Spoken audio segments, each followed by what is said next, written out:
Okay, we're on. I'm going to call the meeting to order. It's October 21st, 2013. This is the City Council meeting at 7 p.m. at City Hall, 200 North Lake Street, Cadillac, Michigan, 49601. And with that, the meeting is called to order. I'd ask everyone at this time to please rise for the Pledge of Allegiance.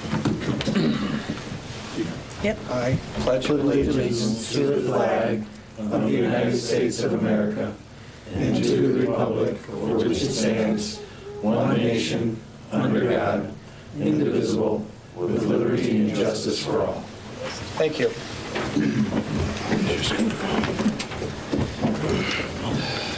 And Sandy, could we have a roll call, please?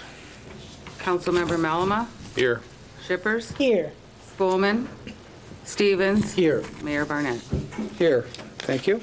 Up first would be approval of the agenda. Do we have any unique or added-on items at this time, council or staff? Yes, we do. We have a FOIA appeal submitted by Matt Knitz, and we have a Garden Club grant application for the musical flowers sculpture for placement in the Sound Garden. Okay. We have documentation on that. And where would we like to put those? Either, Sandy, or anyone? Council, I guess, where are we putting those things?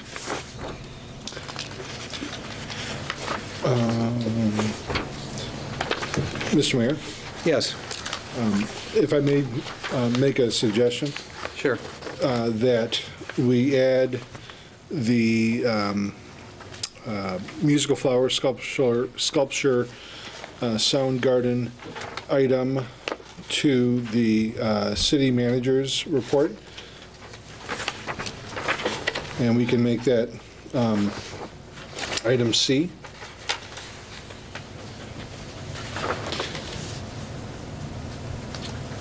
And perhaps we add the appeal after ordinances and resolutions, or wherever council would like. Well, adoption or introduction?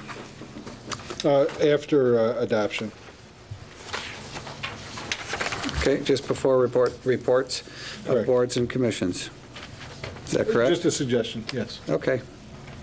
Good. Is everyone okay with that? Yep. Okay, those are our two amendments, adding a couple things. And with that, could we have a motion to approve our amended agenda as presented? I'll make a motion to approve the agenda as amended. Support. Okay, a motion and support. Any discussion on the agenda as amended? Hearing none. Sandy, could we please have a roll call? Councilmember Shippers? Yes. Spolman? Stevens? Yes. Malama? Yes. Mayor Barnett? Yes. Motion carried. We would look next at our consent agenda. Looks like we have city council meeting minutes from October 7th, 2013. Did you skip public comment? I did skip public comment, sorry. Are there any public members? Sorry about that. Small oversight. And maybe it won't be, because I don't know that anyone's going to come up and talk tonight. See anybody? The public comments are open. Sorry about that. And seeing no one come up, it looks like we were okay skipping it tonight, but without missing anyone's comment. Sorry about that. Next up is consent agenda, and I'll close public comments. Our consent agenda is our, looks like our October 7th regular meeting. Do we have those minutes? They're here. They're right in front. They're draft on them. In the packet. Oh. Does anyone have an issue with the minutes as written? I don't know. Should take a moment and go ahead and read through those.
Okay, I've glanced at them. I guess we're going to go ahead and pass them tonight. If anyone wants those reopened next time, if there is anything else on a closer reading that we might want to look at, we certainly can do that.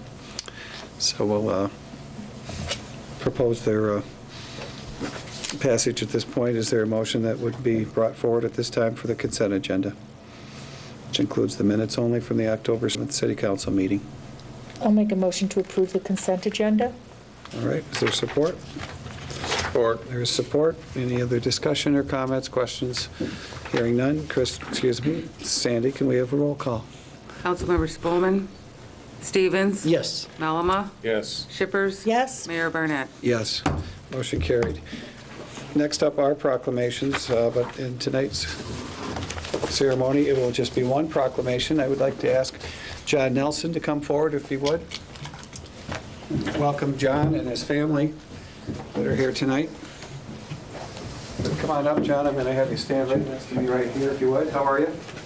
Very good. Thank you for coming in. Thank you. Tonight we have a proclamation in honor of John Nelson Photography of Cadillac. And it reads as follows. Whereas John Nelson started John Nelson Photography in 1973 with his brother, and later operated the business with his father, Leonard. And whereas Mr. Nelson and his father purchased a building at 221 East Chapin Street, which was used as a studio for 25 years. The business has currently been operating a studio at 110 North Mitchell Street for the past 11 years. Whereas Mr. Nelson's professional work includes professional portraits, wedding photographs, commercial photography, including aerial photography, photographic restorations, and custom framing.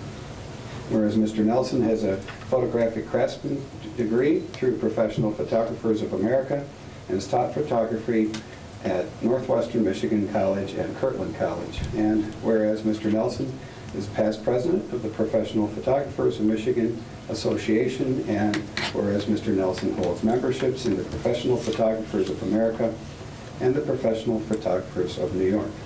Therefore, be it resolved that the City of Cadillac wishes to formally recognize and congratulate Mr. John Nelson for celebrating the 40-year anniversary of John Nelson Photography of Cadillac. Be it further resolved that this long-standing community involvement and presence is deserving of special recognition by this proclamation presented to Mr. John Nelson of John Nelson Photography on this 21st day of October 2013, and it's signed William S. Barnett, Mayor of Cadillac, and it does have a gold seal just for formalities and for a big handshake. Congratulations, John. Thank you, Bill. Congratulations for all your work, your efforts in photography in this area, all the pictures. If people haven't had a chance to go through your downtown store, they certainly should, and you'll really get a nice snapshot of history in Cadillac. Thank you, Bill. And you have actually an announcement, or you're looking to move, and you're going to have a new location maybe as well? We are moving. We'll be moving as effective November 1st, and we're staying downtown. We're moving into the Masonic Building. We're taking a little bit smaller facility, basically in reaction to changes in the marketplace and changes in our family situation and everything. But we thoroughly believe in downtown Cadillac, and we want to stay in downtown Cadillac. Okay. Any comments about the 40 years in working in Cadillac and some of the history or memories that you have? One of the things that I've come to realize during that 40 years is that there's nothing as constant as change. We've seen so much change in Cadillac and downtown Cadillac and our marketplace. We started out, when I started out in photography, we were doing black and white photography in trays, in darkrooms. I haven't even owned a darkroom now for 20 years. And we do it all by a completely different basis. And so you have to stay with the market, you have to stay with the technology, and you have to stay with the change, because if you don't, you just get run over by it. And I'm not in the mode to get run over, so we're going to keep changing and keep adapting and keep adopting and continue on. Okay. John, congratulations for coming tonight. Congratulations to your family. Thank you for all coming as well, of all ages, and it's great to have you here. The couple generations sitting out there, I see. So glad to have you in our town, and thanks for staying downtown. Okay. All right. Thank you, Bill. All right.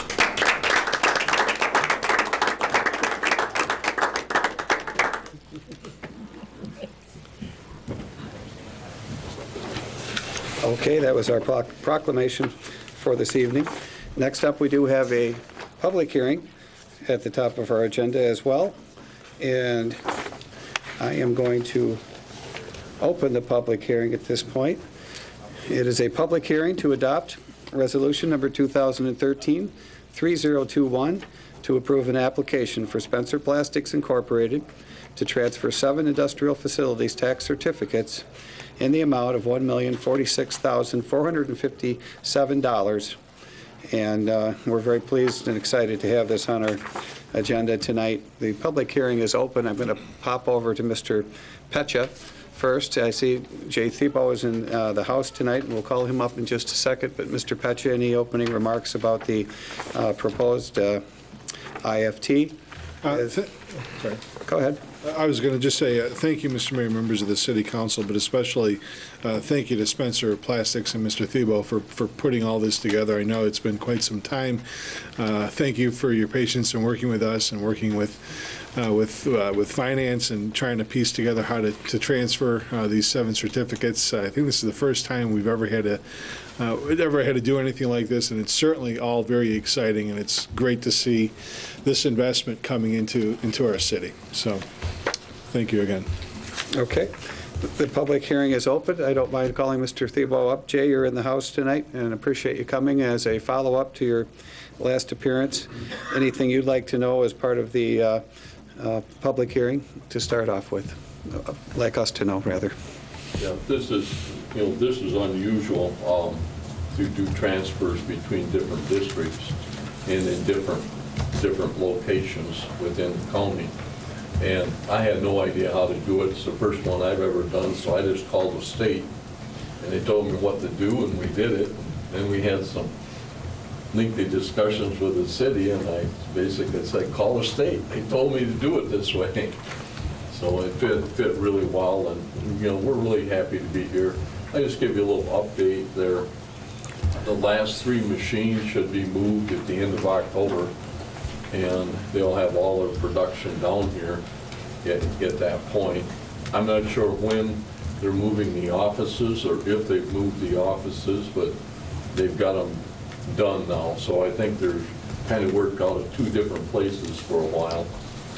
So it's coming really well. Once we get all of that, everything done and set up, then we'll do something here to give tours or an open house or something to the, for the community, and then maybe do something with the manufacturing association through that.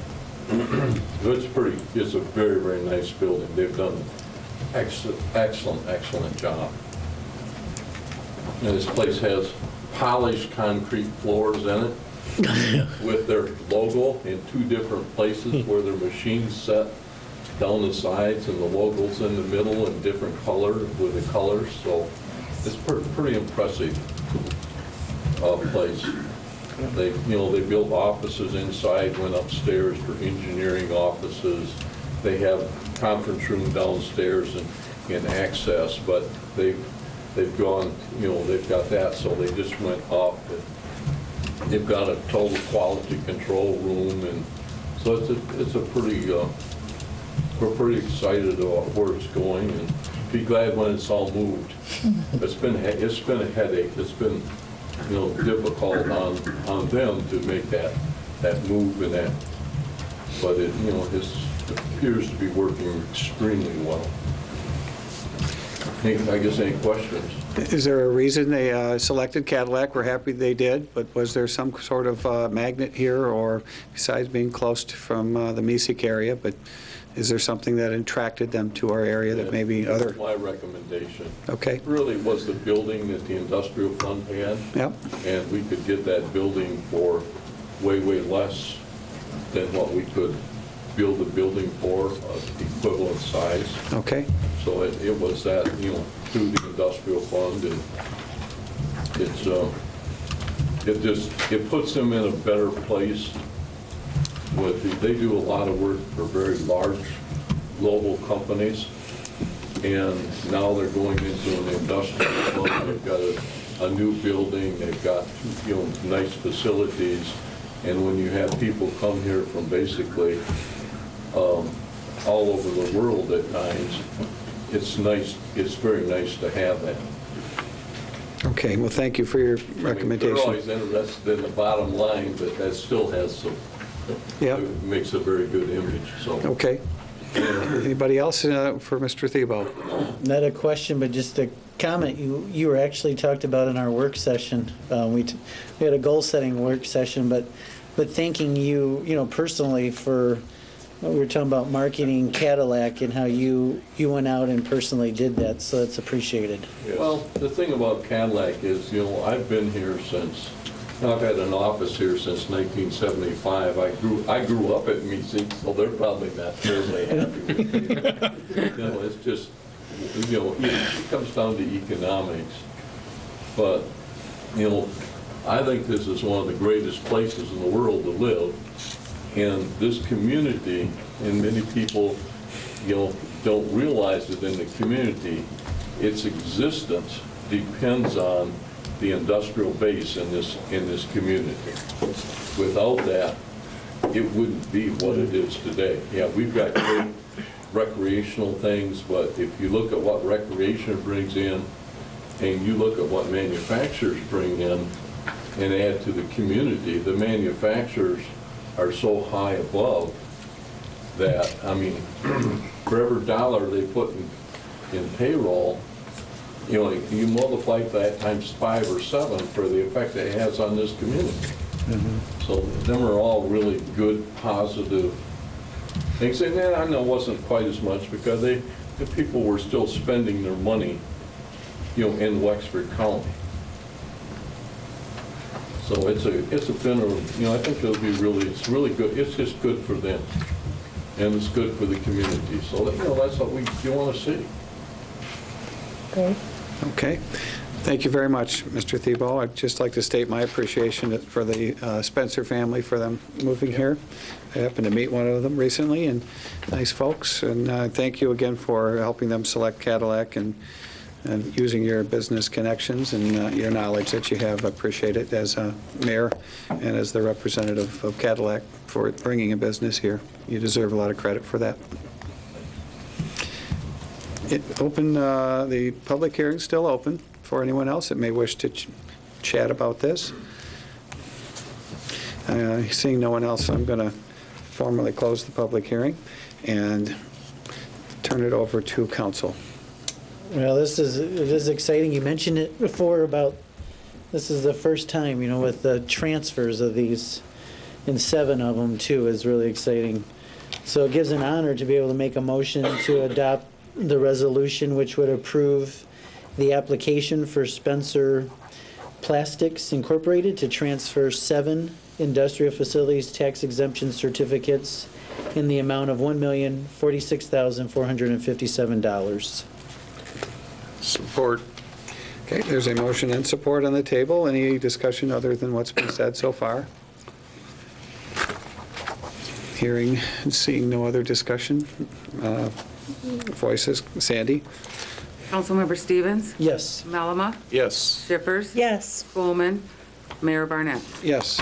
Motion carried. And again, Mr. Thiebaud, congratulations. Thank you. Please pass on our thanks. And thanks to staff for working through that new animal, which was a transfer. Next up are communications. We have none. We do have an appointment tonight for the Zoning Board of Appeals, at least in a recommendation regarding an appointment. And who would like to give either some background on that or a simple motion? Sandy, do you want to advise who the appointment is for? Yes, the appointment is for Leo Paveglio, I don't know if that's pronounced correctly, to the Zoning Board of Appeals. Okay.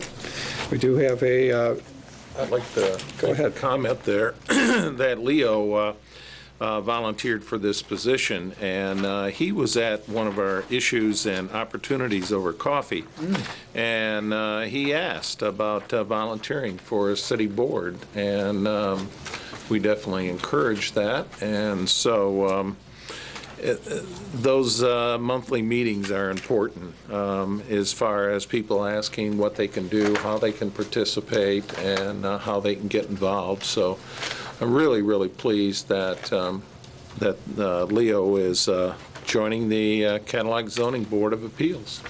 Sounds like he has got some experience in governmental bodies and so forth. Do we know, is this filling a vacancy, or is it just the, like, do we need to go 3 years from a certain date? Or is this a brand-new term that's just starting? It's a brand-new term. It's filling a vacancy, is that correct? It's filling a long-term vacancy. Yeah. Okay. Awesome. So we can just go 3 years from the date? He's been on the ZBA and Planning Commission, plus a couple of boards in our community, the Footlighters as treasurer and the Council on Aging. Nice. And comes from the Lapeer area, it looks like. And we do know he's got relatives. I think his wife's one of the Harveys in town here, as I recall. So, the old Carmel Street Harvey family. Anyway, we do have a motion and support. Any other discussion?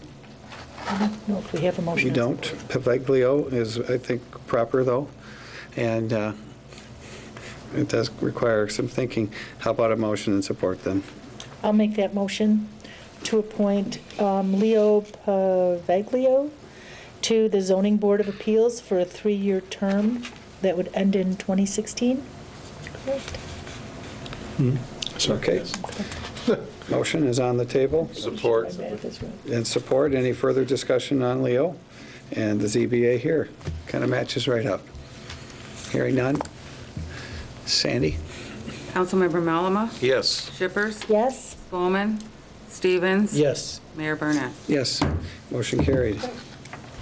Thanks Thank for you. volunteering. Yep, Yes. thank you, Leo. We appreciate that. Next up is our CM's report. Mr. City Manager. Thank you, Mr. Mayor, members of the City Council. The first item under the manager's report is bids and recommendations regarding the hydrogeological investigation of potential well field sites. There were 3 bids that were received, with the recommendation and the lowest bidder being both the same for Pearson Drilling Company. There is in your packet a chart showing where the bids came in, as well as a chart identifying the various unit prices, quantities, and then the bid prices for all the different items that they would be responsible for doing. We're showing that just to also show that Pearson, I believe, came in also, Jeff, is that right, as the lowest bidder? Both ways. Both ways, based on quantities as well.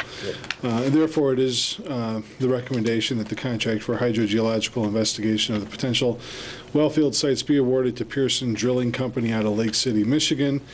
In accordance with their bid was $70,746.50. Final total project cost will be determined by the actual depths of the wells.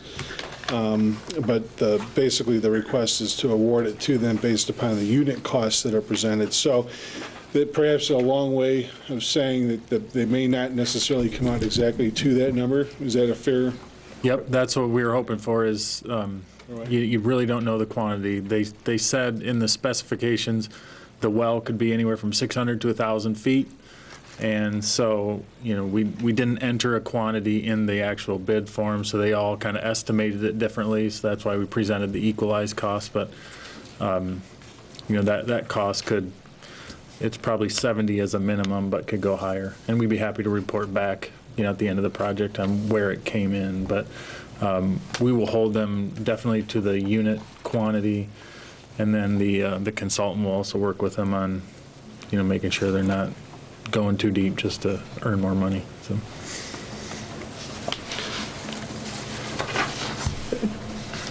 So with respect to the motion, we're basically looking for the motion to enter into the agreement with Pearson Drilling Company out of Lake City, Michigan. As it's worded in the packet. Yep. I'll make a motion to award the contract for hydrological investigation of potential well field sites to Pearson Drilling Company in accordance with their bid. Okay, we have a motion. Is there support for the motion? Support? There is support. Any discussion at this point?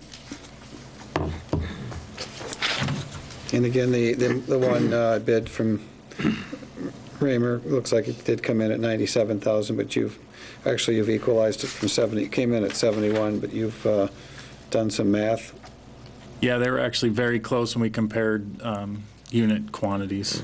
Just wanted to point out too, Mr. Pearson is in the audience tonight, so appreciate him coming. Okay. What's that? I feel better now. Yeah. You pointed out, it always feels better. The original bid was 71 though from Raymer, or was it 97? 97, Yep. but they had estimated, instead of 1,800 feet, they had estimated 2,800 feet. We think they took the 3 600-foot wells and then added 1,000 onto it. Okay. So their quantity was way off. That's another reason we readjusted everybody to All the right. same amounts. Thank you. Anything else? We do have a motion and support this time. Any more discussion? Hearing none. Sandy? Councilmember Shippers, Yes. Spelman, Stevens. Yes. Melama, Yes. Mayor Barnett. Yes. Thank you. Motion passed. Next up looks like a place plan. Thank you, Mr. Mayor, members of the city council. Staff and community development put in a letter of interest to the Michigan Municipal League regarding the place plan grant application. We would like council's consideration of support for this. At this time, we are one of 15 who have been selected for further consideration. There is a local match, and Jerry, if you could give a little background as to the place plan grant and how it could impact our core downtown area, that would be great. Sure. We were just recently informed from the MML that these grants were made available. Essentially, they're working in concert with Michigan State University. They will send a team in to do a physical design plan for a portion of your downtown. We identified more or less the central portion of our downtown, which would include the Rotary Performing Arts Pavilion area, the park, Mitchell Street, and then more or less bounded by Harris and Cass as the large block, so to speak, that we would like them to focus on. As the city manager mentioned, they received 35 letters of interest. They've narrowed it down to 15. We're one of those. And so we're going to hopefully submit the rest of the information that they need by November 1st. But two of the items they need that we can't provide without your approval, one is just a resolution or a motion to support the project. And secondly, we may have to come up with a match of $6,000. I shouldn't say a match necessarily, but our contribution would be $6,000, so we would need you to also authorize, in the event we get this grant, authorize us to spend up to $6,000 as the local match. Kind of a fun, exciting type of project. Again, bringing in a team of professors and students, really strategically looking at our core area of our downtown and coming up with a physical design plan as a vision for the future. It'll mesh well with some of the things the DDA will be doing in the future as well. This hasn't gone to the DDA primarily because we haven't had a DDA meeting recently, but I'm sure they'll support it. This is an MSU MML partnership? Mm-hmm.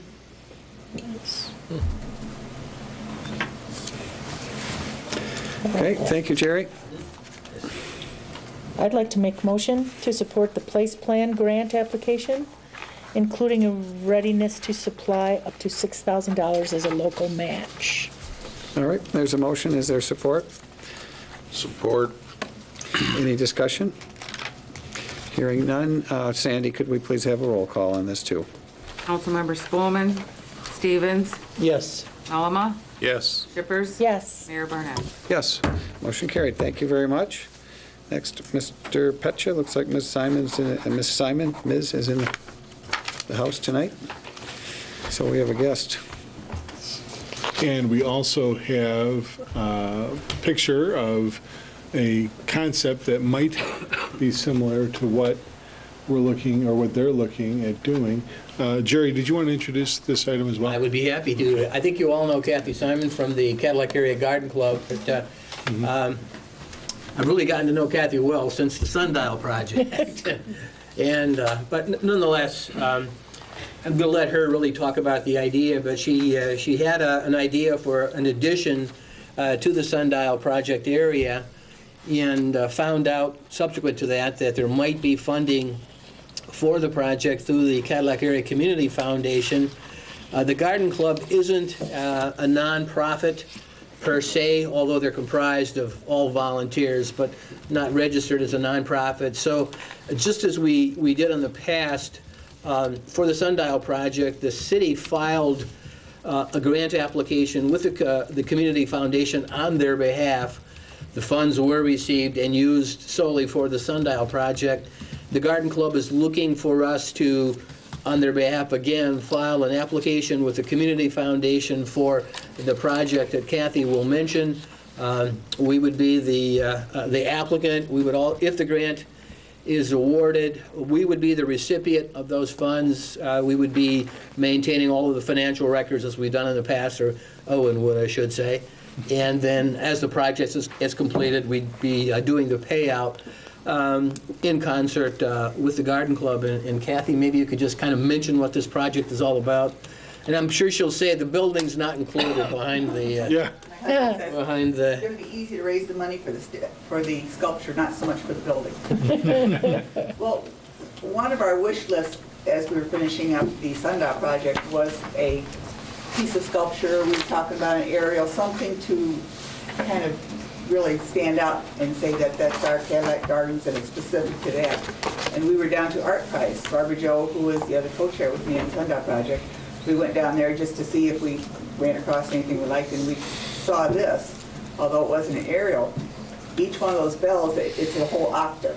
So the kids, there's a little golf ball in there, the kids can go up there and ring the bell and play songs. Barbara Jo was playing there, he had a little lamb with it, and the kids were just flocking to it, they love it. And we thought it would be such a nice addition to tie in with Frank Youngman's sculpture. As a matter of fact, this artist is a friend of Frank Youngman's.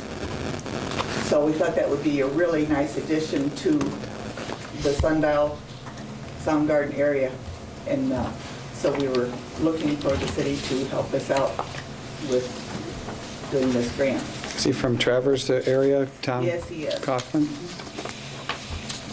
And he's made this particular sculpture, I understand, has been promised to somebody in Minnesota, but he said he would be willing to make another one, and it wouldn't cost as much as he'd have to have for the Art Prize sculpture. But he could make another one similar to it, real close to it, for, you know, a couple $1,000s less. He's a piano player? Is this the guy who's the player?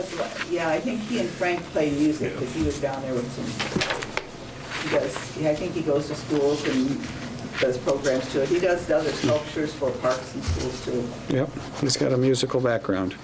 So they'll be pitched correctly. They are pitched correctly. Matter of fact, he said it takes him a few weeks. Those are oxygen containers. The flowers are the oxygen containers. He said it takes him a couple, 3 weeks to have them all tuned Yes, correctly. yeah, oh, good. Oh, I love this.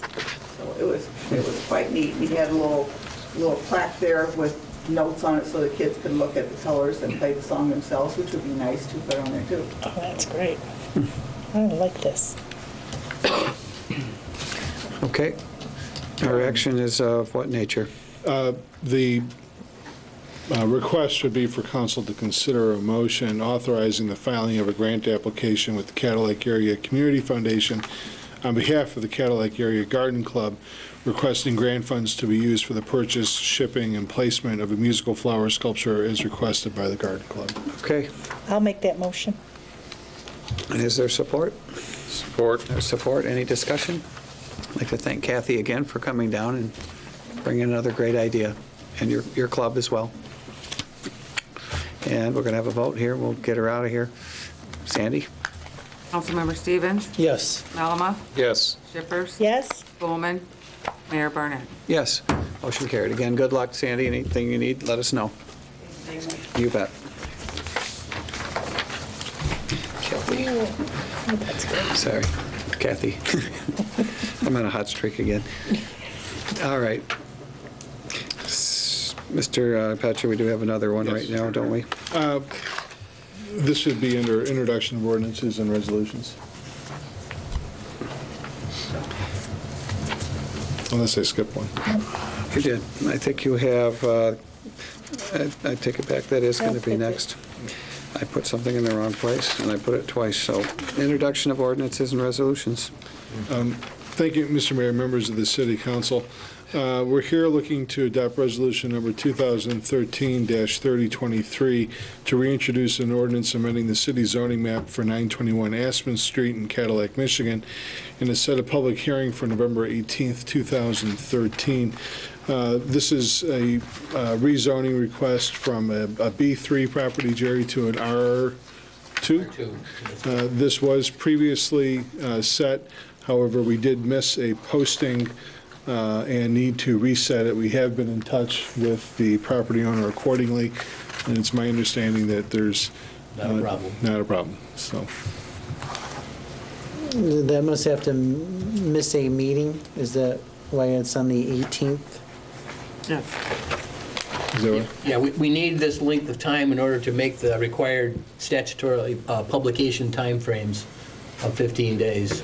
I'll make a motion that we adopt resolution number 2013-3023, which would reintroduce ordinance amending the city zoning map for 921 Aspen Street and set a public hearing for November 18th, 2013. All right, is there support for that as well? Support. Thank you. Any discussion? Hearing none. Sandy? Councilmember Malama, Yes. Shippers, Yes. Bowman, Stevens. Yes. Mayor Barnett. Yes, motion carried. Looks like we've got a street lighting contract here. We have Bruce DeWitt, our city engineer and director of public works, has received and reviewed a recent amendment to the Consumers Energy street lighting contract that Consumers provided to us. It actually reduces 10 consumer energy streetlights within our city. And before you this evening is a request to amend the street lighting contract and to authorize its execution with Consumers Energy. The savings is very negligible. Bruce, you mentioned about $70 a month in total. Yeah, so.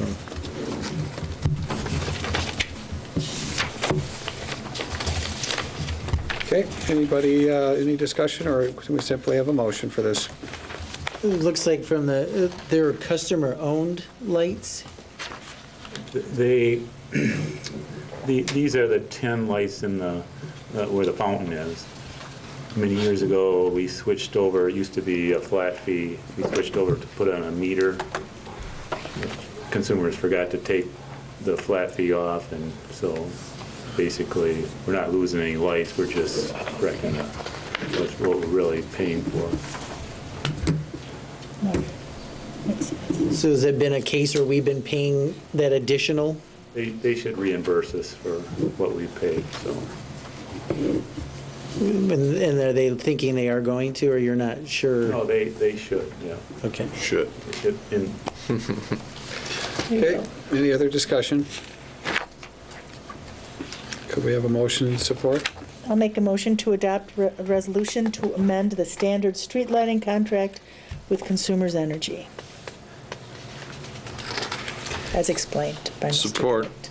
Okay, and motion and support. Any other comments on the lights? I will just briefly add, Bruce, it took about 3 years, I think, for Consumers to reimburse us in the past. yeah, For the big one we got a year ago, it took them 3 years. the initial year that I started here, Consumers began an energy audit, which I thought was going to be done rather swiftly. And while the audit itself took about a year to complete, it took another couple before they reconciled from a billing perspective. So, as Bruce said, they should reimburse us. I would not hold breath for very long, because it could take a while before we can get it back. So, Okay, but they made good before, so. all right, we have a motion and support. Any further discussion, comments? Interest? Yeah, with interest. Right. Okay, Sandy? Councilmember Shippers. Yes. Spelman. Stevens. Yes. Malama. Yes. Mayor Barnett. Yes. Motion carried. Next, looks like a historical district issue. Yes, thank you, Mr. Mayor, members of the City Council. The Council Communication does, I think, a really good job itemizing all of what I'll call housekeeping items to the Historic District Ordinance and all the amendments. Again, this is pretty much the Jerry Adams show this evening. Jerry, if you want to kind of walk us through a little bit of this, I'd appreciate it. Or is there a member from the commission here? No, they will be here for the public hearing. For the public hearing. Assuming it's set. Yes, about 6 or 7 years ago, the city passed its first historic district ordinance. Since that time, the State Historic Preservation Office, and we used their model ordinances when we originally adopted our local historic district ordinance. The SHPO has made some modifications to the model ordinance. The local historic district here in Cadillac would like to upgrade our ordinance to meet that model ordinance, and this is what this is all about. The night of the public hearing, we will give a fuller presentation, and there will be some members from the Historic District Commission there. So the basic intent is to essentially just bring our current ordinance up to date to be more consistent with the with SHPO's model ordinance that is being used throughout the state of Michigan and other communities that have local historic districts. Mr. Adams, is this, it's mainly updating versus it's not getting restrictor from the original intent? There'll be, as you'll see when we make the presentation, there's a couple items that are a little more, potentially a little more restrictive, but nothing all that significant, I don't believe.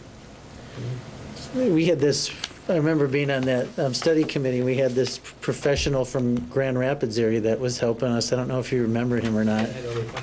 One of the things we will be doing also, if there is a public hearing set tonight, we'll be sending out a little flyer to all the folks that have property in the historic district, just to let them know that this is being proposed and let them know about the hearing and so forth. We don't have to do this, but we thought as a courtesy to the owners of properties within the historic district that it would be nice to do so. So we will be releasing that soon. And again, Mr. Mayor, members of the City Council, this evening we're looking for the setting of the public hearing at the November 4th meeting. I'll make a motion that we adopt Resolution 2013-3018, which would introduce ordinance number 2013-11, which would amend Chapter 12, Article 4 of the City Code of Ordinances, which is called the Historical Districts. And setting the public hearing. I'm sorry, and then also setting the public hearing for November 4th. Thank you. Is there support for that? Support. There is support. Any other discussion? Hearing none. Sandy? Councilmember Spelman. Stevens. Yes. Malama. Yes. Shippers. Yes. Mayor Barnett. Yes. Motion carried. Next, adoption of ordinances and resolutions. Mr. Petch's issue or our city attorney? It's going to be Mike giving a brief legal update. Just wanted to mention that I did have left for reference purposes at your desks a copy of what was previously on the books. And what we're looking at doing is extending the medical marijuana moratorium, which is what this item is. I'm sorry if I didn't mention that initially, for a period of an additional 6 months.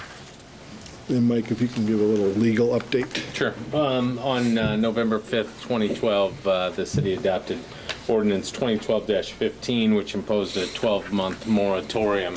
That time period is coming to a close. That ordinance also allowed the city council by resolution to extend the moratorium another 6 months. The law in this area remains unsettled. The Supreme Court has granted leave to case Terbeek versus City of Wyoming to determine whether or not the Medical Marijuana Act is preempted by federal law. That's important because it may affect the way in which municipalities regulate this particular use. So we recommend that the council extend it an additional 6 months to see if there's some resolution on the issue. Thank you. All right, can we have a motion on this, please?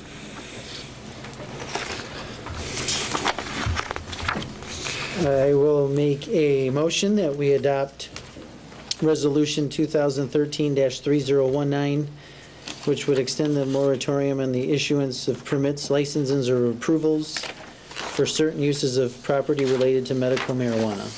All right, there's a motion. Can we have support as well? Support. Thank you, Councilmember Shippers. We have support and a motion in reverse order. Any discussion then? Sandy's getting out of some Four Winds activities tonight, aren't you? Pardon me? Aren't you getting out of some Four Winds activities now that you have a new job? So we'll keep you on the right track here. Go ahead and call this out. I just saw a bunch of, look like the dealers are in town. Yes. All right. Councilmember Stevens? Yes. Malama? Yes. Shippers? Yes. Spelman? Mayor Burnett? Yes, motion carried. And we did add something right here, is that correct? That is correct, Mr. Mayor, members of the City Council. A FOIA appeal hearing based upon a request received on Friday the 17th from Mr. Matt Knitz. And I've asked the city attorney to brief council accordingly. We've also had copies of data made and left at your desks as well. Okay, is anyone here on behalf of the appellant, or? Not this evening. Okay. Did they know about it? Yes. What's the, They knew their, how are they presenting their case? With a letter then from, I guess? Yeah, if you look at the packet of documents, you have the third page. Okay. Is the appeal dated October 17, 2013, from Mr. Matthew Knitz. This is actually the third appeal related to the April 10, 2013 FOIA request. We've prepared a responsive letter, and the issue has to do with whether every file should contain the same documents. Mr. Knitz asserts that it should, although as we have explained in the past FOIA requests, which are also included in your packets, the city reviews FOIA requests on an individual basis. That is, some documents are exempt. However, in some cases, like in one of the situations here, where Mrs. Knitz FOIAs the personnel records of her deceased spouse, well, certainly we turn those documents over. We wouldn't necessarily turn those documents over to somebody or a third party in that respect, because they may be exempt from disclosure. That is, the privacy concerns may outweigh the public interest in disclosure. And so that's what we've done with respect to the documents here. So what Mr. Knitz is saying, or asking the council to do, is to review the personnel records related to Mr. Wolfile and Mr. Golnick, and says basically that they should be all the same. Well, they're not all the same. There are privacy exemptions that you would apply, and you would apply those sometimes differently depending on the requester, and FOIA allows you to review that on a case-by-case basis. Okay, I just see in here, that's most of the appeal. There's a comparison being made with two officers that are not the husband, though, or deceased husband. They're just there is a comparison of two officers, though, that are not related to family. Well, part of the problem is, for example, Mr. Knitz says something to the effect that when compared to each other, they should contain the same documents. Well, that's not necessarily true. So one file may contain disciplinary records that are exempt from disclosure, while another one may not contain those documents at all. So there's a difference in terms of personnel records, what's included, what's not, what's exempt, and what's not. And so we've reviewed the documents. We believe the city responded appropriately, and we recommend denial, not only for that basis, but also because we can't determine what documents Mr. Knitz is actually requesting in terms of the appeal. He doesn't name a document. He simply says, well, they should all be the same, and that's just fundamentally incorrect. Okay, and we do have, I suppose, some sort of consistency to some level with files, but we don't know what level this is being asked for. In other words, it might not be the first page of a file.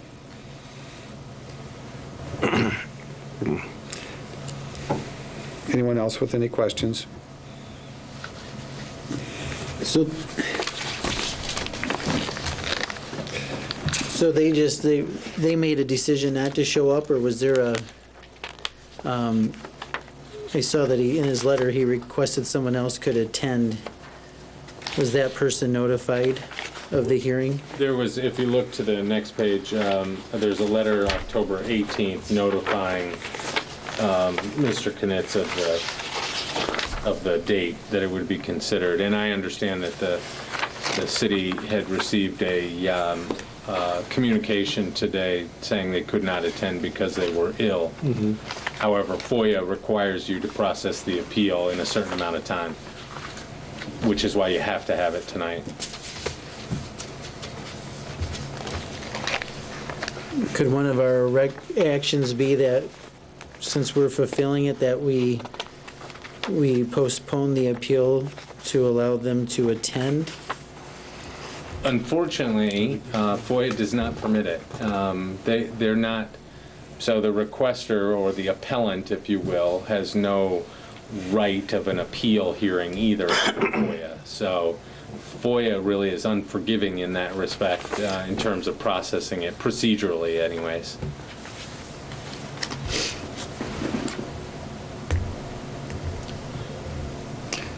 If I could just finish reading this, I just got this. Yeah, I never got it. Was this emailed to us? The letter, no, we just got this afternoon. And again, the request just came in Friday afternoon as well. So. Was there something given in one of the two officers' file and not the other that's brought this? Well, there certainly were documents that were exempt from disclosure. Were there basic documents that were like that would be in everyone's file? Not disciplinary or something, just ordinary and routine? Similar to when we had the clerk's application and his support letters, things like that. Well, it's hard to determine what documents Mr. Knitz is claiming he's entitled to. And this is, again, the third appeal from that FOIA request, the April 10th. We've included the other documents and responses that the city has provided in relation to that, but I can't determine from the face of his appeal what it is he believes that the city should have disclosed. And it really, the October 17th appeal is nondescript in that respect, except to say that, and I quote, they are incomplete in comparison to each other and to the third file already received. I'm requesting a review of all three personnel files or contents, and the city be consistent with all three files. Every file should contain the same documents. What is included in Matt Wolfow's file should also be included in Todd Golnick's files, as should the Wolf file and Golnick include what was provided in the Knitz file.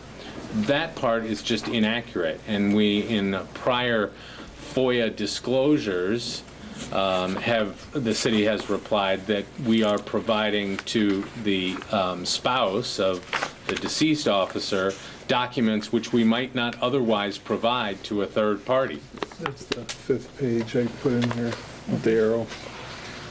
Pardon me, Marcus? The page 5 of the packet, I drew a little line to that. this is the limited information that makes it tough. So was there information provided on any one of them that was denied on the others? There were documents that were exempt from disclosure. But what I'm asking is, on any of the three, was the same document given out but exempted on the others? So that where one of the people possibly would have got one document that is identical for that person, but exempted and denied on the others. Not that I am aware of, except to the extent where those documents may have been released in a request for Mr. Knitz's personnel records to his spouse and not provided when the request is for an active police officer of the city that are then exempt from disclosure.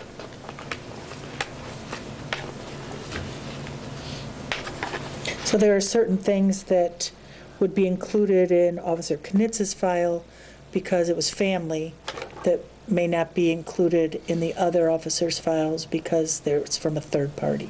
Correct, although I would restate that and say documents were included and disclosed, whereas those same, if you ask for the same document in a different personnel record, it may be exempt from disclosure from a third party. I see. You have copies, Marcus, of what you sent to the party? Those are not probably here at this time? No, they're not. We'd have to make a lot of copies. I'm not sure how voluminous they were. Do you recall? No, not off the top of my head. But, I mean, it's a lot of paperwork, and we can make copies for council. I don't need a copy, I just wondered if they were available. I thought that was usually part of our previous appeals, was where we would at least get, if not the document, a name of the document, so that we can make a informed decision, because we are having to serve basically as an appellate court through this role, and it's difficult when we're not given the data. I know last time I mentioned that, because if we don't know it's just hard when we don't know even what the document names or anything. And I think that's a problem with the appeal, is that the vagueness of it. I think that would be, I may be wrong, but I would think that if I was going to appeal, I'd be more specific on what I was looking for. Well, and some of this has already been dealt with the city council in the prior appeals, and we've included those letters that the city issued as a result of those appeals. That's what you have in front of you. Mm-hmm. And so those appeals are not at least subject to the current appeal, although they may have dealt with the same subject matter.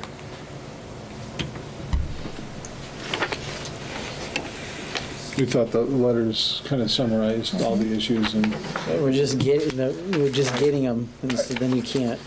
I understand that, but we just got the request on Friday, and the meeting is today, and we just put it together.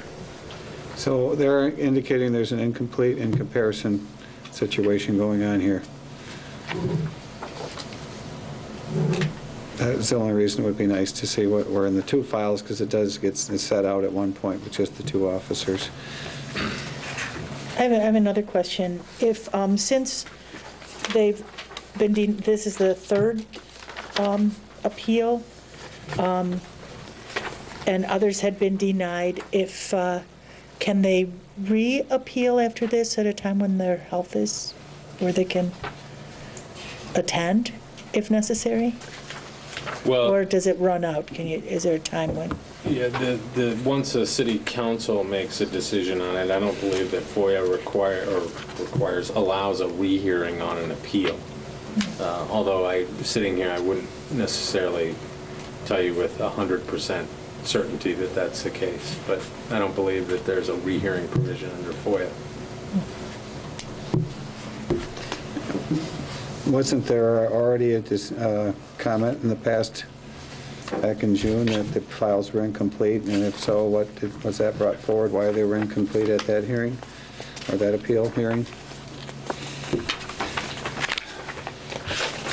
Or not?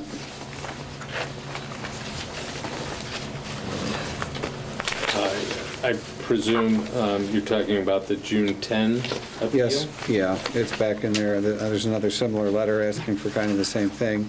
And then there is something here with regard to a record. And that was dealt with in the city's response after the city council decided that issue on June 27th. Okay, that's why that's in here. Okay. Correct. Very good.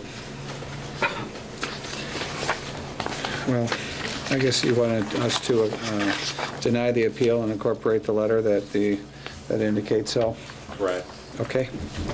Anybody with any other discussion or motion?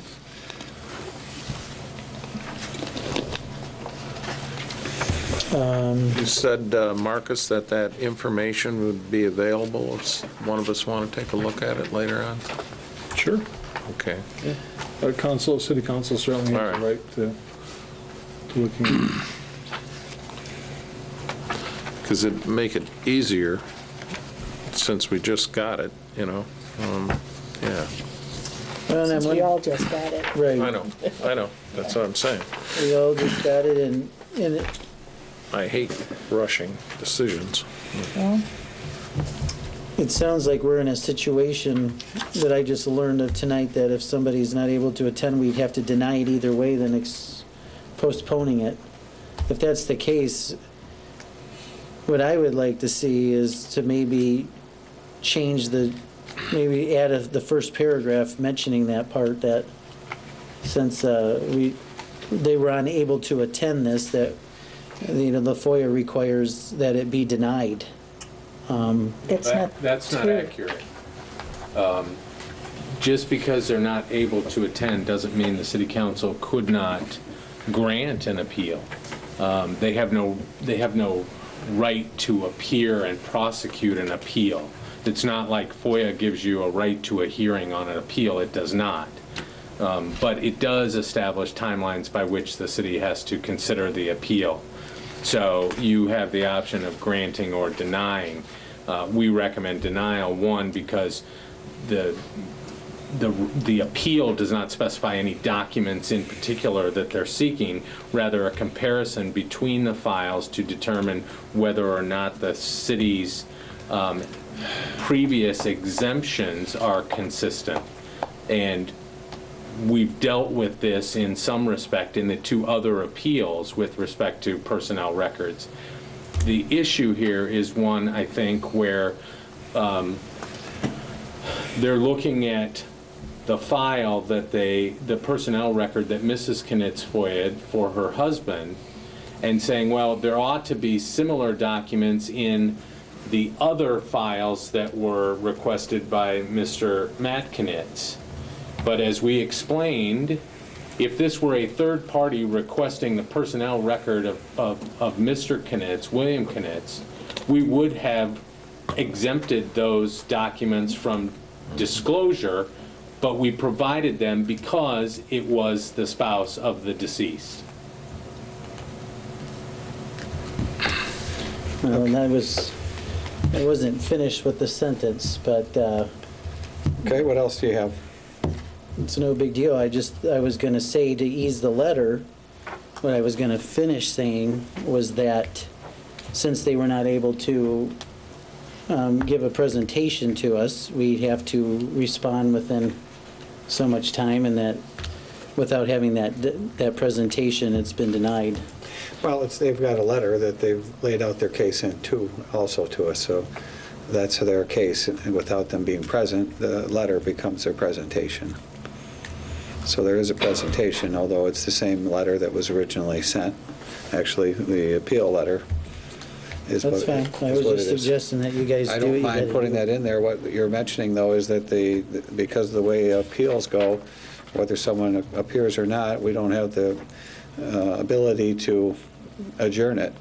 So whether they're here or not, we apologize that they're not here. We have to proceed forward. We don't have the flexibility to adjourn it. would be the kind of language to add to that if it wouldn't affect the default nature of what he's talking about, which is because you're not here, we're going against, and you didn't present, we're going to deny, because I think that's the next step that Mike didn't want us to get into. Marcus? Just simply, Mr. Mayor, members of the City Council, for reference purposes, we received a request for a FOIA appeal several months ago that the City Council heard, in which the person and/or party that made the request also did not show to the council meeting in the evening in which the appeal was considered by City Council. In a similar fashion as we've done here, where we sent a courtesy note out as well. We did the same, the same thing there too. And I'm just sharing that just so council may or may not recollect this. This wouldn't be unique. But did that gentleman give the courtesy contact back saying he couldn't make it because of illness? Don't believe we heard back. Because I remember you looking for him in the crowd. Right. So that's the only reason. Right. Okay. I don't mind putting some language in there that we don't have a lot of flexibility to adjourn hearings, or any, because of timelines.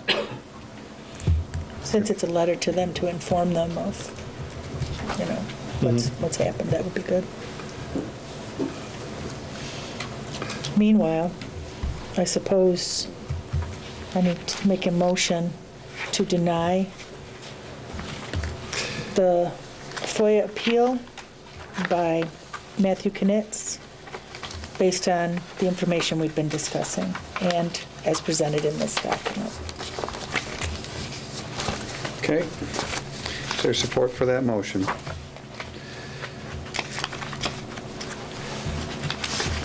Second time, is there support for that motion? Now, is Marcus going to send a letter, something to the effect that you just mentioned, Chip? I think so. Did you take notes on? Yeah. And we have the notes from Councilmember Stevens about referring to the response time and the necessity of moving it forward as it was posted. I know that you have that proposed letter, but that's why I was hesitant That's why a second I on said as we yours. discussed. Yeah, that you're going to change that letter to include that. I think half of it's the tone. If we can smooth that down, we may prevent further appeals, so why not? Right. Let's just make that extra step. That's what I meant when I said based on the discussion. Yeah. All right. Support that. So we have a motion and support. Any further discussion? Hearing none. Sandy, could you give us a roll call, please? Councilmember Malama, Yes. Shippers, Yes. Spolman, Stevens. Yes. Mayor Barnett. Yes. Motion carried. Minutes of boards and commissions, minutes of the Cadillac Wexford Transit Authority Board of Directors meeting held on September 19th. That's what that is, the CWTA. Anything in there of a noteworthy nature? Not tonight, Mr. Mayor. Okay. I won't miss it this time. Public comments, now that most people have gone. Public comments, it is requested that comment time be limited to 3 minutes. Yes, we're having a lot of public input tonight. Tabled items, I'm going to move past public comment. There are none. Go to the order. Mr. Petcha, from your angle. Thank you, Mr. Mayor, members of the City Council. Just wanted to say thank you to everybody with respect to your time this afternoon. I think we had a very productive pre-meeting work session, and I'm looking forward to essentially developing a new process and looking at citywide goals, council goals, and how we can, look at creating some tighter synergies between, our volunteers, our staff, our council, the public, the whole gamut. The ultimate objective, as we were discussing, is how to make Cadillac a better place, more economically viable, sustainable, and a lot of good topics were talked about, and we certainly have our work cut out for us. So thank you for that. Just also quickly, there's 2 things happening this coming Wednesday. One, it's Moonlight Madness in downtown Cadillac. For hours and details, please go to CadillacMichigan.com's website. That's for the Visitors Bureau, and you can get all the scoop. But additionally, there's going to be, City Hall is going to be playing host to the State of Michigan Boundary Commission. They're going to be here at 4 o'clock on Wednesday, talking about, or rather seeking input. They're hosting a public hearing, seeking input on a petition for annexation for property off of exit 180. So for those interested in providing their feedback to the state's boundary commission, that would be a great opportunity to do so. Okay. That's at 3, you say? 4, I believe, is that right? Yes, 4. 4 o'clock. Okay, thank you, Marcus. Any other public, board comment? Good of the order? I'm on a hot streak. I think I'm going to pass when I get around. Yeah, I don't have much. It's supposed to, weather's getting colder. It's supposed to be turning snowy and slippery, so make sure you keep your walkways safe for our letter carriers and people walking about.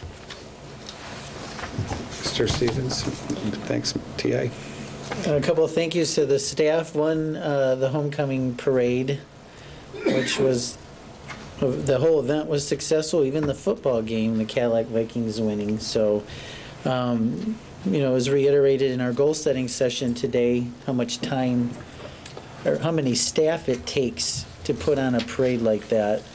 And, Mr. Petch, if you could please pass on, and the department heads as well, a thank you to making those things, the behind the scenes that make them go smooth. There's a lot to them. Also for the goal-setting session, I had also mentioned in my little notes too, Mr. Petch, about how appreciative that was of a session and the staff's time as well, sitting down and coming up with the goal setting. And then also, I know the mayor, last weekend, you represented the city, and I know you were given a lot of recognition with the Patriot Choir, as they did the concert and were recognized as the ambassadors for the city of Cadillac. So that was really neat. I did hear some comments about that, specifically about you as mayor, of what you've done, but also for the city of Cadillac. That's been a big thing for Cadillac, and I know it's made a lot of the singers in that very happy to be serving as ambassadors. So thanks. And bless you. Excuse me. That's in my good of the order too. That was part of the good of the order. Yes. All right. Push your button. I would have exploded if I had a Okay, thank you. Art, Councilmember Melama. Just a couple things. Congratulations, John Nelson, photography. I've had John do some work for me about 4 years ago and did an excellent job, and came out and took a picture of my family and my late dog and the whole deal. So John does a great job, but thanks, John, for staying in Cadillac and downtown. Goal setting workshop. Once again, thank you, staff. I think it's good that we had this dialogue, because I think the measure of a person is when they can walk in another person's shoes. And sometimes we forget that. We get into our own little world and we think this is the way things are, and they aren't. So thanks. Second thing, thanks Jay Thiebel for all your work and what you've done for the industries around here. Done a great job promoting Cadillac, and thank you, Spencer Plastics. Thank you. John Nelson, let's start with him. He did the Go Paul Go picture, and we forgot to mention that tonight, and he certainly deserves some recognition for that in 1996.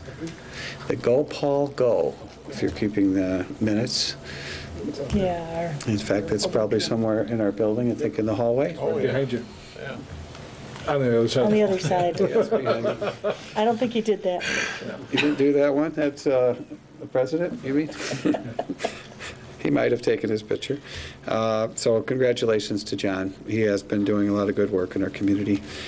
The gala, I went to the gala, the historic museum, and the later part of that evening. It was well attended, and they showed a lot of appreciation for the city's involvement in assisting with the alley, as well as in general. There was a Patriot Choir thank you that we were all invited to at the Methodist Church, and it was very moving to hear their stories and the people that traveled with them. It was very, very moving. It was one of the reasons I got to the gala a little later, because it was impossible to leave. It was so touching. But they just had a wonderful trip. Maybe we'll have them come in and talk to us later when they catch their breath. But they had an amazing time. We made them goodwill ambassadors so they could take their goodwill to Washington, D.C.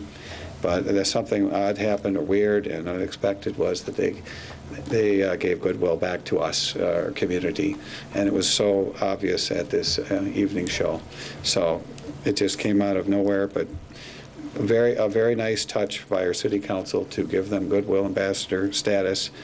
It brought happiness to them, just extra happiness, and as I said, it was brought up at the ceremony, or it was right about that. But thank you, council, for doing that, giving someone special something like that, and they gave back. They really, one thing for sure, they did their job where they went, because they did spread goodwill there, but what we didn't expect is they would be spreading it right back to us.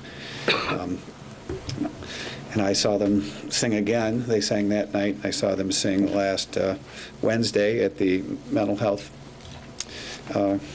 consumer office, which is down on Cobb Street, and they performed there as well at a big open house. I think we're probably all invited to that during the day, and we gave the key to the city to Greg Paffhouse, and also a proclamation for his efforts. He's worked 37 years there as their leader, and he's a regional leader throughout the state. He was very appreciative of that. I wanted to let everyone know that.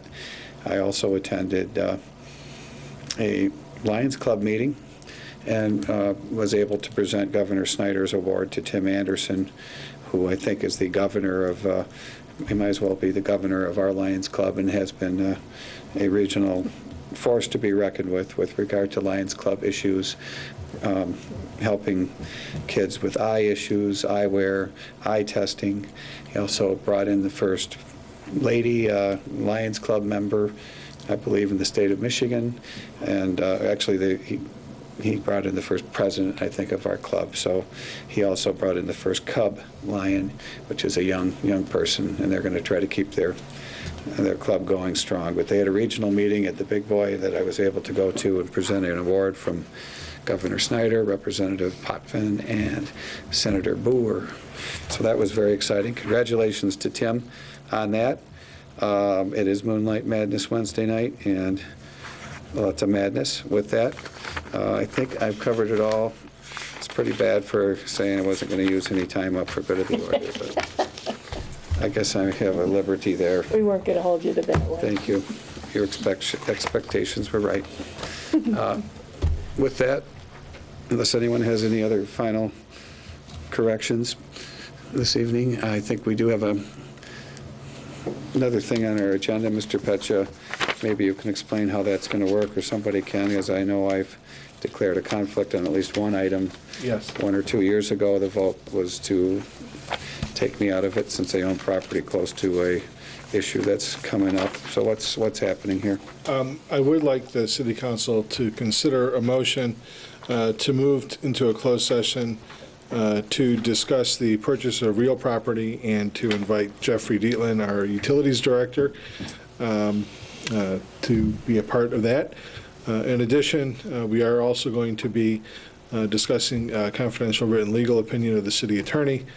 For that part, Mr. Mayor, it is with respect to an item you've recused yourself with, and Councilmember Stevens, Mayor Pro Tem, will be asked to close the meeting out. Okay. Afterwards, accordingly. So we're not going to take any action on the discussion to purchase real property, I assume, tonight. So there would be no need for me to stick around? We do have a representative from our engineering firm, too, that will be in that. I would request be in this closed meeting, too. And are we looking for Council Jeff to take action when they get back to public session on that? Yeah, probably, yes. Okay, well, then you'll be asked to stick around and to then recuse yourself again when we perhaps look at taking another vote. So. Fine. Could we reverse the order Sure. and do that one first? Sure. Yeah, that's fine. That's what I mentioned. And who is the individual joining? Jeff Dietland, Utilities Director, and LR from Fleets and Vanderbrink. perhaps just someone to say motion as presented. Perhaps.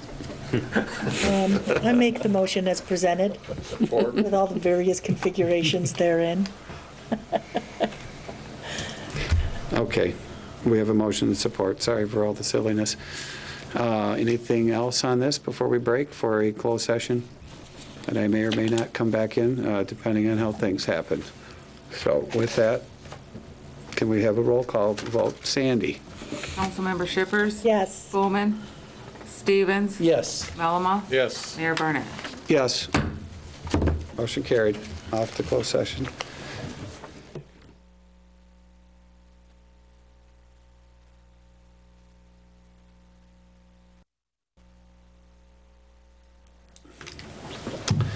Okay, it looks like that we're back in, or will be in a second here.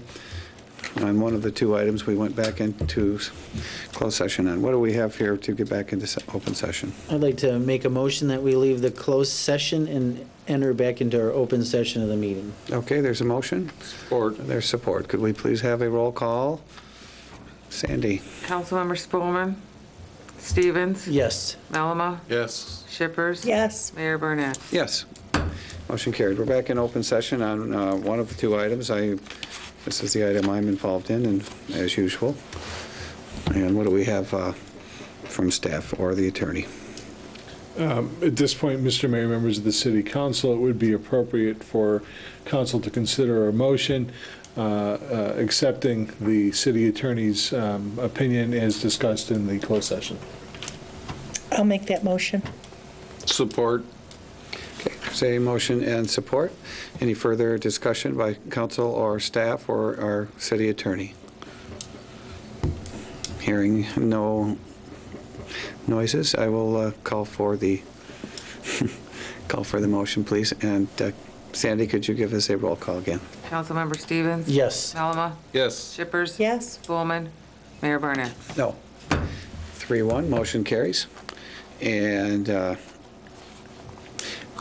going to go back into closed session, I think. Do you want to take this over at this time, Mr. Stevens, or you? Sure. Why don't you do that? I will recuse myself. This is going to be a closed session on the other item that we voted on some time ago. So thank you. And just to clarify, we do not need to do it, since he recused himself previously, we do not have to do that again. Is that correct? That is correct. Okay. So as discussed, the mayor has, in a previous meetings, recused himself with a conflict of interest because of the location of his property to the property that'll be discussed.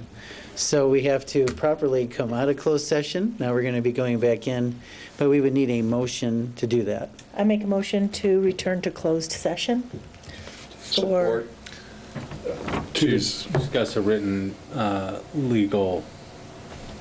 confidential legal opinion with the city attorney. Exactly. Support. Okay, so we have a motion to support adding the written confidential legal opinion by the city attorney. Any discussion? If we could have a roll call, please. Councilmember Stevens? Yes. Melama? Yes. Shippers? Yes. Spelman? Mayor Barnett? Oops. It's passed. Okay. Thank you.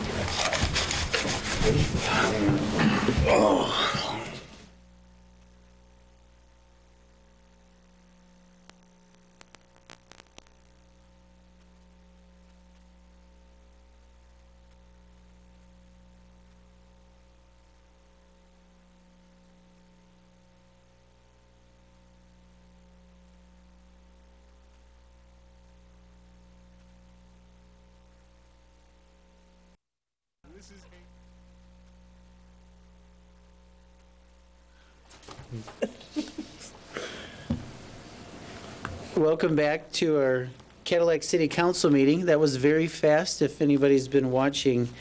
We are going to come out of closed session into open, but probably prior to that, I will have Mr. Homier explain the reason we did not actually go into closed session because of not having the proper number to vote on doing that. And if you wanted to just explain really quick. Sure. Because Councilmember Spoolman is absent, the Open Meetings Act requires a two-thirds roll call vote of the members elected to go into closed session, specifically to discuss a written confidential legal opinion, which is under subsection H, which allows the council to go into closed session to consider material that's otherwise exempt from disclosure. So because Councilmember Spoolman was absent and because the mayor has recused himself, you don't have the sufficient numbers to go into closed session. So even though the council took the vote, that vote is really held for naught. We didn't conduct any discussions in closed session. We immediately came back, recognizing the Open Meetings Act in this instance tonight would not allow you to go into closed session. Okay, and I think what we'll do is we'll properly come out anyhow. Okay. And make a motion and support to come out of our closed session that never happened. If we have a motion for that. I move to come out of closed session that never happened. Support. Okay, we have a motion and support. If we could please have a roll call. Councilmember Stevens, Yes. Malama, Yes. Shippers, Yes? Spoolman, Mayor Barnett. Thank you, Sandy. Okay, we are actually, though, even though we were not allowed to have this discussion in closed session, we will be having this discussion in open session right now. And to open up, I will start with Mr. Petcher or Mr. Homier to lead off the discussion here on the opinion that you have. I've distributed to you. Do you have the resolution copies too? Yeah, they're attached to each Oh, one. okay. So Okay. I've distributed to you the legal opinion that we had intended to discuss in closed session. I would encourage you to take a look at it. The legal opinion itself is still subject to the attorney-client privilege, except that we shouldn't discuss it in open session because it may destroy the attorney-client privilege then. Notwithstanding that, we have submitted to council a resolution supporting the petition for annexation for which the public hearing will be held here on Wednesday. And that is attached to our legal opinion. You can discuss the resolution, including whether or not the city will support that resolution that we've drafted and distributed tonight. And this is a little timely in the sense that the Boundary Commission is meeting in 2 days, and this will be our last meeting that we have as a council. I would also say, in addition to supporting the petition for annexation, this resolution further authorizes the city's mayor pro tem, Arthur Stevens, city manager Marcus Petcha, and the city attorney to appear at the public hearing on Wednesday to represent the city and convey the city's support for the proposed annexation. We definitely will make sure that specifically the resolution, if you have time to look that over.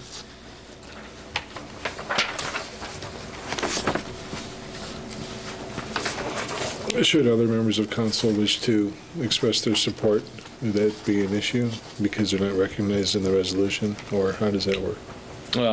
No, they could, only the members that are here will get to vote on it, but the other members are certainly welcome to submit comments to the Boundary Commission the same way any other citizen could. And additionally, if city council should choose to consider ratifying this resolution this evening, it will be signed and filled out accordingly by the city clerk and then sent to electronically to the Boundary Commission first thing tomorrow, as it was part of their request for any support documents from the legislative body, if there were any, to send them along. So And that's specifically for the public hearing On Wednesday. on the Wednesday. Yep. And this resolution is one that we did not do the previous time. If I recall, I don't remember us having any involvement in the last time. This has been a long process with the townships. I think we started to realize it's over a 6-7 year period with these developers that have interest in developing in this area. And it covers the two parts. The first portion would be looking over the 425 agreement with Herring Township and Clam Lake as to whether that would be a sham agreement. And then also looking over the potential of an annexation to the city. And I again want to put on the record that the reason I'm running this is Mayor Barnett has recused himself, which is declaring a conflict of interest, because this is one of the reasons under our city charter as well as the Open Meetings Act. If somebody has a conflict of interest and are unable to, because of that reason of financial interest, or in this case, the properties being so close, they have an opportunity to recuse themselves. He has done that on a previous occasion, and it requires a unanimous vote of the city council, which we have done. So, and definitely in line with the ethics ordinance we have, if someone does that once on a topic, they should keep it all the way through and not pick and choose. And that's what he's done this time, is to stay all the way through recusing himself. So, with that said, first of all, any questions or comments from any of the council? No? This again is the public hearing. Of course, then there's a 30-day period after that for written. Correct. For the discussion on this. I do feel that this is a strong step that might have been missing our last time. And we've given a lot of time to the others. And this is I believe will be a beneficial step for us to come on board and say that we are supporting the annexation petition. So we make a motion to approve the resolution? Is that what I have to? Okay, I'll make a motion to approve the resolution supporting annexation petition of Terry D. LLC to State Boundary Commission. Support. We have a motion and support. Any further discussion? If not, Sandy, if we could have a roll call, please. Councilmember Malama? Yes. Shippers? Yes? Spolman? Stevens? Yes. Mayor Barnett? Motion carries. And with that said, unless there's anything else that is brought forward, we do want to thank the audience for watching in and your patience tonight as we had 2 closed sessions, and thank everybody else, and we'll see you here at the beginning of November.